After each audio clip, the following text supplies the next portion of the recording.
ఇవాల్టి ముఖ్యాంశాలు. YCP manifesto విడుదల. 2 పేజీలతో మేనిఫెస్టో విడుదల చేసిన జగన్ అమ్మఒడి, చేయూత, పింఛన్ పెంచుతున్నట్లు ప్రకటన.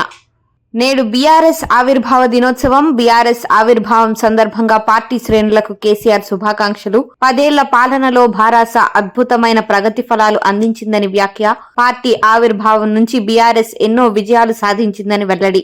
సీఎం జగన్ కు గాయం మాయం. విజయవాడలో జరిగిన రాయిదాడి గాయం మాయమైంది. ఇవాళ వైసీపీ మేనిఫెస్టో విడుదల సందర్భంగా జగన్ బ్యాండేజ్ తీసేసి కనిపిస్తున్నారు. ట్విట్టర్లో అడుగుపెట్టిన బీఆర్ఎస్ అధినేత కేసీఆర్ బీఆర్ఎస్ ప్రెసిడెంట్ #. పేరుతో ట్విట్టర్లోకి కేసీఆర్. ట్విట్టర్లో బీఆర్ఎస్ పార్టీ నాయకులకు, కార్యకర్తలకు, అభిమానులకు, తెలంగాణ రాష్ట్ర ప్రజలకు బీఆర్ఎస్ పార్టీ ఆవిర్భావ దినోత్సవ శుభాకాంక్షలు తెలిపిన కేసీఆర్. మండుతున్న ఎండలు. వచ్చే 5 రోజులు జాగ్రత్త. తెలంగాణలో వచ్చే 5 రోజులు ఉష్ణోగ్రతలు మరింత పెరిగే ఛాన్స్. జిల్లాల్లో వడగాలులు వీస్తాయని, ఉదయం 11 గంటల నుంచి సాయంత్రం 4 వరకు బయటకు రావద్దని సూచన.